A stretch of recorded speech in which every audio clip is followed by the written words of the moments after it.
All right, welcome back. So we were working on this problem, getting all the key points of the graph, and we got to this x-intercept, or these x-intercepts, and we got some imaginary numbers. Let's find the vertex of this problem, and then we'll move on to those complex numbers and figuring out what all those mean. So our vertex,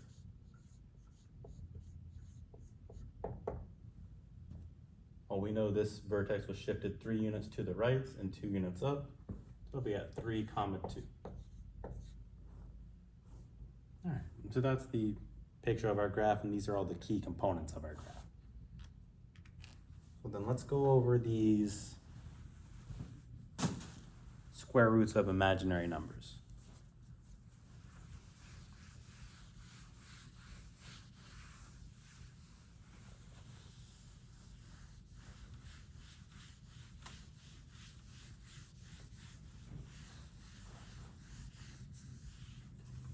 So every once in a while, when you are solving a quadratic, whether you're completing the square or doing the quadratic formula, you'll run into the square roots of a negative number. So something like the square roots of -2, as we saw last time. And before we said there's no real way to evaluate this, and that's correct. There is no real way to evaluate this. What mathematicians have done is they have created this imaginary unit called I. And I is equal to the square roots of -1. They said since we can't take the square root of a negative number, we're just going to label that I. And we can simplify everything else based on this right here using those radical rules from week 1 or week 2. So the square root of -2.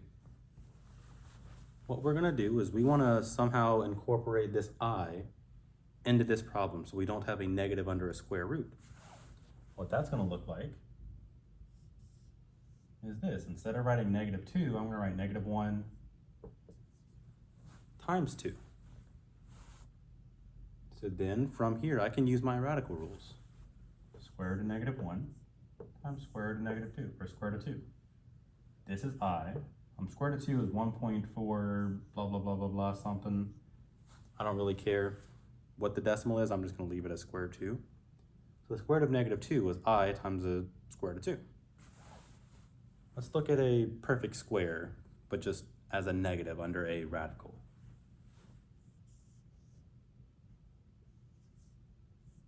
Let's say we have the square root of -81.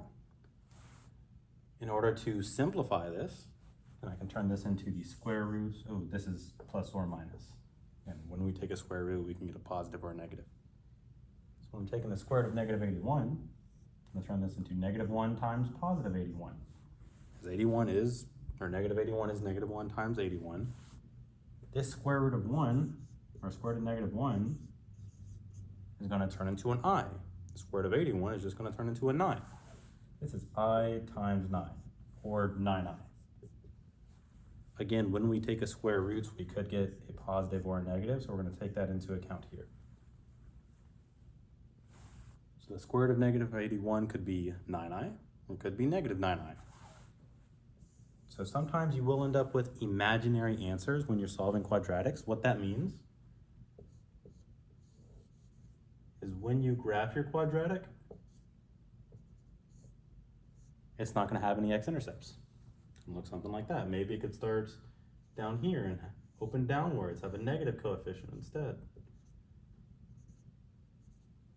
So your parabola is just not going to have any x-intercepts. So if you get an imaginary solution when you're solving for your x-intercepts, then the graph doesn't have any x-intercepts, at least any real ones. All right, so that's a small side note on imaginary numbers. Let's go back to the last example.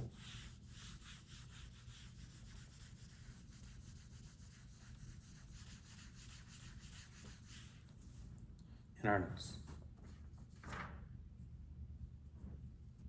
We got x squared plus 8x plus 13.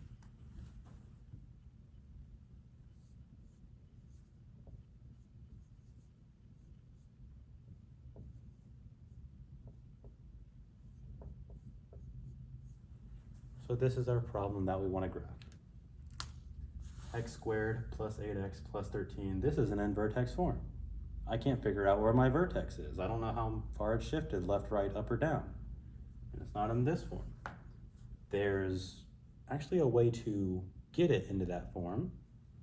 However, there's another trick, because the way to get it into that form is actually completing a square, which we'll do. But I'm going to show you the shortcut first. I want to find the vertex of this, so I'm not even graphing yet, just finding the vertex.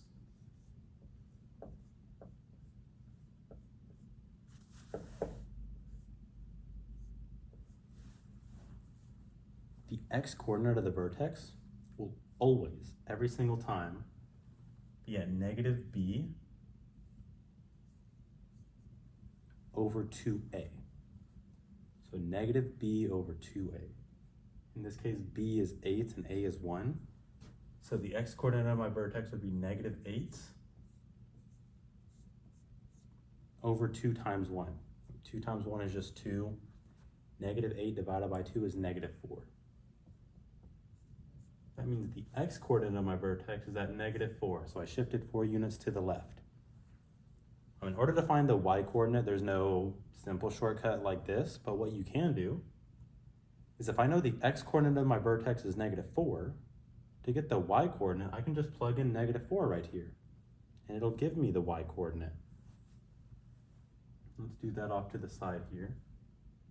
Negative 4 squared plus 8 times negative 4 plus 13. I want to figure out what that equals. I guess equals f of x, or f of negative 4. Have some fancy function notation in there. Negative 4 squared is 16. 8 times negative 4, this will be minus 32, and plus 13. This is going to tell me my y-coordinates when I have x equals negative 4. So 16 minus 32 is negative 16.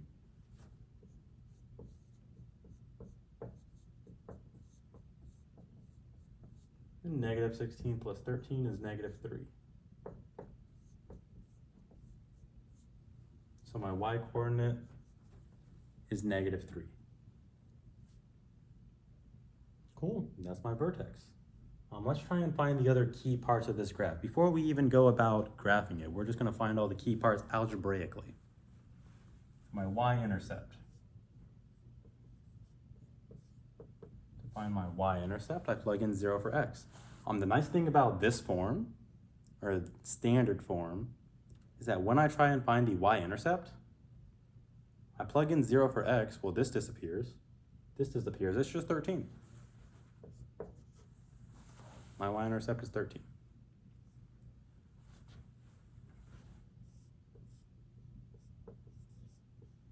For my x-intercepts, this one is the tricky one. No matter how you go about it, we're gonna have to do something. So for my x-intercepts, I need to plug in 0 for y, or 0 for this f of x. Figure out what that gives me. So I'm gonna do x squared plus 8x plus 13 equals 0, and what do you know? We've got to use the quadratic formula. Or we can complete the square. And you can complete the quadratic formula on this. I don't think you can factor here. No. You can do the quadratic formula on this, and I would recommend that, but just to show you guys the vertex, because we're going to be completing the square and it's going to coincidentally line up with some stuff, I'm going to use completing the square on this right here. So I'm going to take my b term, cut it in half, and square it. So 8 divided by 2 is 4. 4 squared is 16. Oh, we should have done that in a different color so it doesn't look like part of that. So cut it in half, square it, we get 16. Now I'm going to add 16 and subtract 16 from this right here.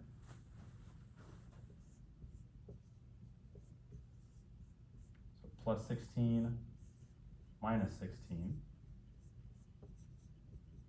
plus 13. So all I did was I added 0. If I add and subtract the same number to a problem, I'm adding 0.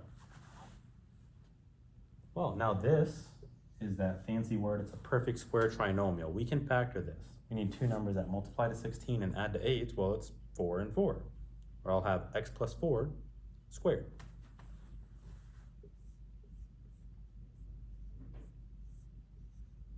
Negative 16 plus 13, that's minus 3. That's all equal to 0. If I, instead of looking for the y-axis or y-intercept, I was looking for, x-intercepts, I had this as f of x or as y, and I was just rewriting this equation, this would be the vertex form of the equation. And it tells me that I've shifted 4 units to the left, 3 units down. What do you know? My vertex is shifted 4 units to the left, 3 units down from the origin. And there it is. So that's my vertex. In order to solve the x-intercepts though, we're gonna keep on going with this problem right here. Add 3, luckily no negative numbers under a radical this time. X plus 4 squared equals 3. Take the square root. I don't know what the square root of 3 is. So this is just gonna be plus or minus root 3, and I'm gonna subtract 4. So x equals negative 4 plus or minus square root of 3.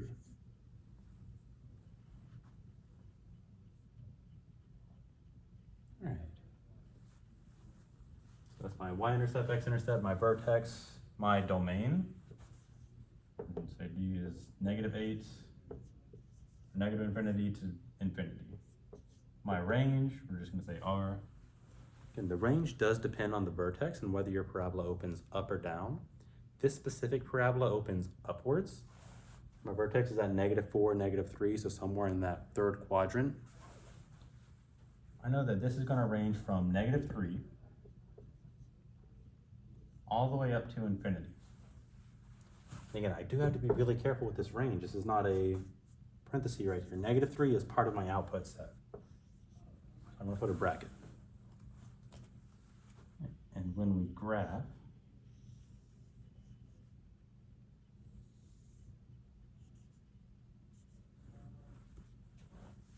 again, I'm not going to be able to use my x-intercepts to graph this just because those are such crazy decimal values. I'm just going to use my y-intercept and the axis of symmetry.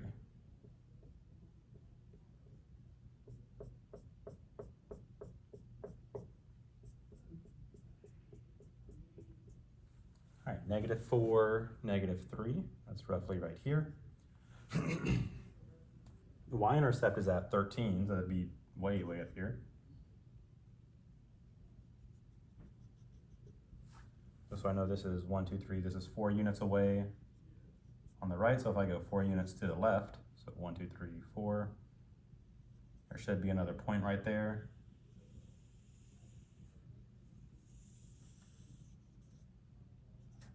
That's a really rough sketch of my graph.